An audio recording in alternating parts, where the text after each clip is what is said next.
both in the United States and among the allied nations. We cannot afford to be dependent on foreign adversaries for critical minerals. And as you know, we made a deal with Ukraine to take a vast amount of the land they have for minerals. We need it.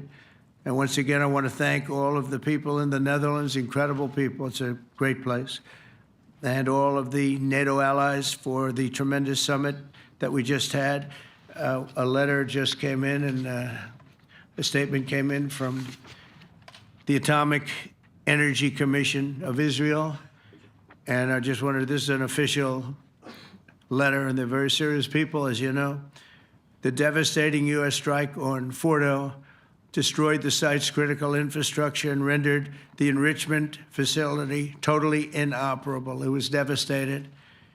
We assess that the American strikes on Iran's nuclear facilities has set back Iran's ability to develop nuclear weapons for many years to come.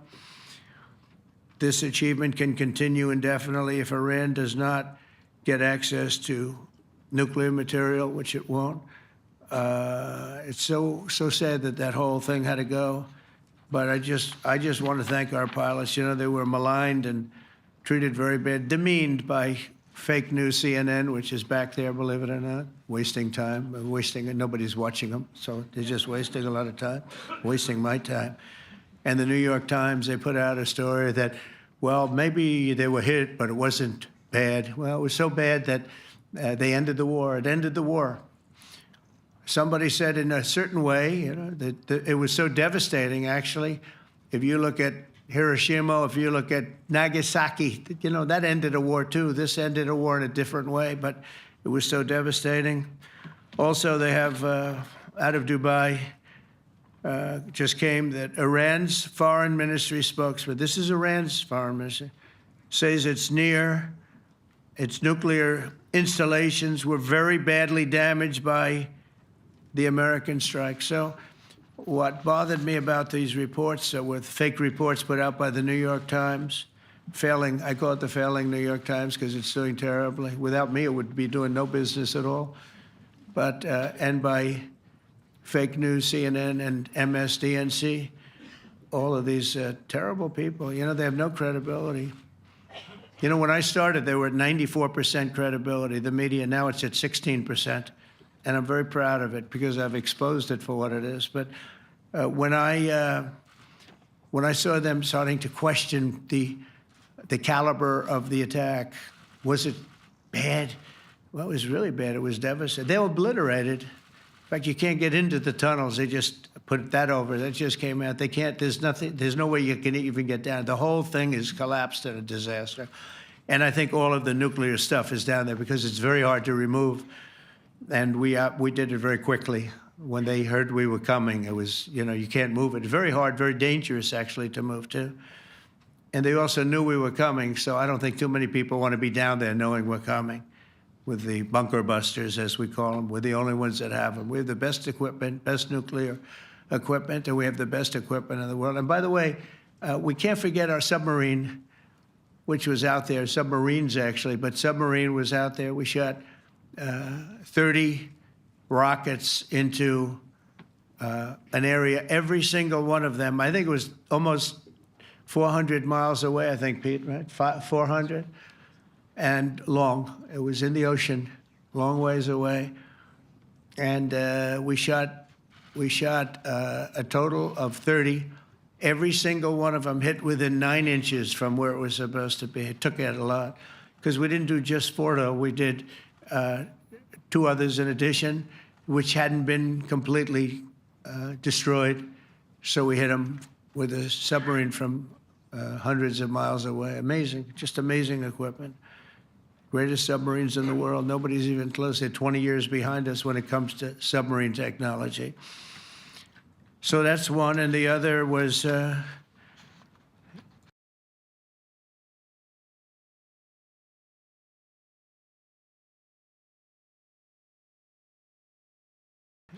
from the Atomic Energy Commission. And they have about 3 or 4 of them now coming in from Atomic Energy Commissions from various places. But the one that we have that just came out, we released it a little while ago, was from the Israeli Atomic Energy Commission, but numerous of them are getting to see the site, and the site has been demolished. And again, we had these brave patriots, these incredible flyers, these people that can fly a plane better than anybody can fly a plane, going into very hostile territory, flying into the territory that has got more missiles and things pointed at it, but it was very stealth. They didn't get to see it. It was dark. That's the amazing thing about the shots. They hit the shots perfectly, and yet it was dead dark. There was no moon. There was no light. It was virtually moonless. It was very dark, and the shots were hit perfectly. But when they get demeaned, and they were very upset about it because they knew how strong it would be. Back in Missouri, the pilots flew about 36 hours, two ways, far distance, and in those incredible B-2s. And we then had the F-22s, and we had the F-35s, and we had other planes, and we had, I think, a total of 52 tankers. That means the big tankers, because the refueling was a lot for all of the different planes that we sent. Incredible operation, and I have to say, General Raisin Cain was incredible. That's why he beat ISIS, and we beat ISIS in a matter of weeks. I was told it would take 4 to 5 years. We did it in a few weeks, and he was great. That's why he's the head of the Joint Chiefs of Staff right now, because I had a very good experience with him. He knocked out ISIS in a period of literally a few weeks. Amazing. And it was supposed to take a few years, 5 years to be exact. So we had a great victory there, and we then came here, and I think we had a great victory here. But this is an ongoing project. This is the safety of Europe, the safety of the world. And they've raised it from 2% to 5%, something which nobody, and you're talking about over $1 trillion a year. So we're talking about a lot of money coming in from countries that we're not paying nearly enough to be effective. So I have, as you know, Marco Rubio with me, and Pete Hegseth, Secretary of State and Secretary of War. Should we say Secretary? You know, it used to be called Secretary of War. Maybe for a couple of weeks we'll call it that, because we feel like warriors. It used to be called Secretary of War. In fact, if you look at the old building next to the White House, you can see where it used to be Secretary of War. Then we became politically correct, and they called it Secretary of Defense. I don't know, maybe we'll have to start thinking about changing it, but we feel that way. Do we have any questions, please? Wow. That's a lot of questions. Who's a nice person? Oh, you're not a nice person, but I'll let you ask one. Go ahead. What's he going to ask? He is not nice at all. I know him well. Thank you, Mr. President. Yeah. Thank you for taking the time before flying home. You just said you believe the conflict between Israel and Iran is over. What makes you so confident it is? And what do you do if it isn't? Because I dealt with both, and they're both tired, exhausted. They fought very, very hard and very viciously, very violently, and they were both satisfied to go home and get out. And can it start again? I guess someday it can. It could maybe start soon. I think a big telltale sign was when, as you know, Iran somewhat, by not much, violated the ceasefire, and Israel had the planes going out that morning, and there were a lot of them, 52 of them. And I said, you got to get them back. And they brought them back. They didn't do anything. They brought them back. It was very good. I thought it was amazing, actually. They have fought a hell of a war. They fought very hard. I think the war ended, actually, when we hit the various nuclear sites with the planes. And I just hope you people can give these pilots, these are the best pilots in the world. They're the best shots in the world. They call them shots. That's what they are. And wait a minute. And I just hope you can give them the respect they deserve, because they came home to fake news. And like, oh, gee, there was hardly any damage. The things are decimated. So, but I think, no, I think they're very much finished. I think Israel's going to get back to doing what they do, and I think that Iran's going to get back. You know, Iran has a huge advantage. They have great oil, and they can do things. I don't see them getting back involved in the nuclear business anymore. I think they've had it. They've been at it for 20 years, and I don't see that happening either. Now, if it does, we're always there. It won't be me. It'll be somebody else, but we're there. We'll have to do something about it. Yes, please, go ahead. Go ahead. Oh, fake news CNN? Oh, yeah, here we go. Wait till you hear this question. Thank you, sir. You should really say how great our soldiers and our warriors are. I think everyone appreciates our soldiers and our warriors. I do have two questions for you, Mr. President. You just cited Israeli intelligence on these attacks. Earlier, you said U.S. intelligence was inconclusive. Are you relying on Israeli intelligence for your assessment of the impact of the strikes? No, this is also Iran made the statement, and it's also, if you read the document that was given, that Pete can talk about if you'd like, the document said it could be very severe damage. But they didn't take that.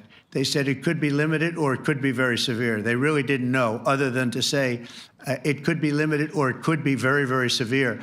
And you didn't choose to put that because it was very early after. Since then, we've collected additional intelligence. We've also spoken to people who have seen the site, and the site is obliterated.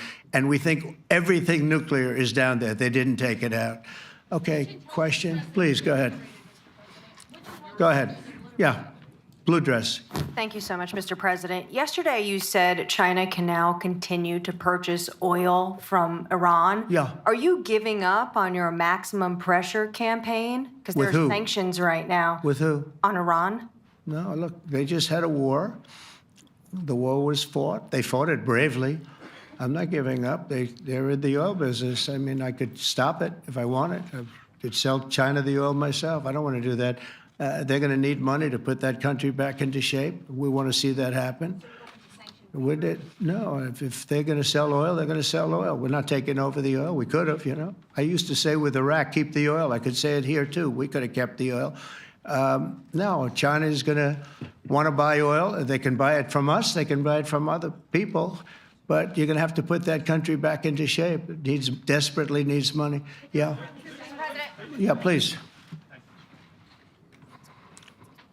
Here we go. I'm picking the beauties today. Go ahead. Mr. President, Secretary General Rutte has described President Putin as an adversary, a threat, an enemy. Do you view him the same way? And in addition to that, you mentioned General Kane, your chief of staff, the chairman of the Joint Chiefs of Staff. General Kane. Yes, he has said that Mr. Putin has territorial ambitions beyond Ukraine. Do you view that in the same way? Possible. I mean, it's possible. I know one thing. He'd like to settle. He'd like to get out of this thing. It's a mess for him. He called the other day. He said, can I help you with Iran? I said, no, you can help me with Russia. Because, you know, in the last few weeks, we took care of India and Pakistan, Kosovo, Serbia. I think on Friday we have coming in the Congo is coming in, and Rwanda is coming in. That was a vicious war that went on, a machete war, heads chopped off all over Africa. They're coming in. We did two others in addition to that. Nobody's ever done anything like this. No, I consider him a person that's, I think, been misguided. I'm very surprised, actually. I thought we would have had that settled easy. I've settled 4 of them in the meantime. But he did call up, and he said, you know, he's close to Iran. He'd like to help us get a settlement. I said, no, you help me get a settlement with you, with Russia. And I think we're going to be doing that, too. Yeah, please. Go ahead, please. Thank you, Mr. President. You've made clear your position on what impact the strikes had. I wanted to ask you what is next with Iran. For instance, is there any indication from U.S. intelligence that Iran was able to move any material, including No, just the uranium? opposite. We think we hit them so hard and so fast they didn't get to move. And if you knew about that material, it's very hard and very dangerous to move. It's called, in many people, they call it dust, but it's very, very heavy. It's very, very hard to move. And they were way down. You know, they're 30 stories down. They're literally 30, 35 stories down underground. You think you got it all? Oh, yeah, we think we got it. We think it's covered with granite, concrete, and steel. Can I ask you, are you interested in restarting negotiations with Iran? And if so, have they reciprocated? So Or is our this sort of people, settled? Marco could answer this, but our people are not, I'm not. The way I look at it, they fought, the war's done, and, you know, I could get a statement that they're not going to go nuclear. We're probably going to ask for that, but they're not going to be doing it. But they're not going to be doing it anyway. They've had it. they've had it. Now, maybe someday in the future we'll want that. But I've asked Marco, do you want to draw, I just asked him the question as we were walking on the stage, do you want to draw up a little agreement for them to sign? Because I think we can get them to sign it.